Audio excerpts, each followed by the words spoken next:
ገዱ የቀበሌ ዘመኛ ስለሆነ አትፍረዱበት ተኩስ አይችልም ይላል። እነዚህ ናቸው እኮ አሁን የአማራ መሪም ናቸው የሚባሉ። ተፈራ ማሞና ገዱ አንዳርጋቸው በሱሪያቸው ላይ ሸንተው የ6 ሰዓት መንገድ በመኪና በእግራቸው 3 ሰዓት ደርሰዋል። ብታምኝም ባታምኝ አቆራርጦ በመርጦ ለማርያም በኩል ባባይ ተሻገሩ። ከዚያ ተመስገን ጥሩ ሲደወል ሃሎ ይባላል።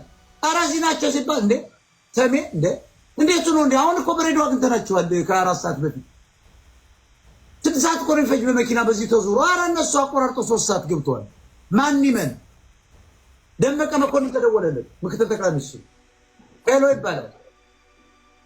እነ ተፈራና እነ ገዱ እኮ ጎጃም ናቸው። አላምንም። ምን ትቀልዳላችሁ እንዴ? ቅድም እኮ አግኝቻቸዋለሁ። በኋላ አንዱ ጀግና ሄድና ሃሎ ይልና አልነግርህ ድምፅ እንትንን አልነግርም ስሙን ለሆድ አድርጎ አውቆ እነሱ ጋር ሄደው ገዱ ትፈልጋለህ አላለው። ምንድን ነው አለ። በል እንግዲህ ውጣው ተዋጣው ብሎ ሰጠው ስልኩን።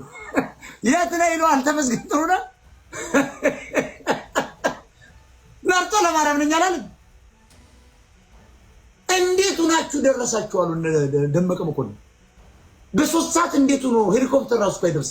ተመልከች። አሁን ገዱና ተፈራን ጀግና የሚል እኮ አማራ አይጠፋም። ወርቁ አይተነው ነው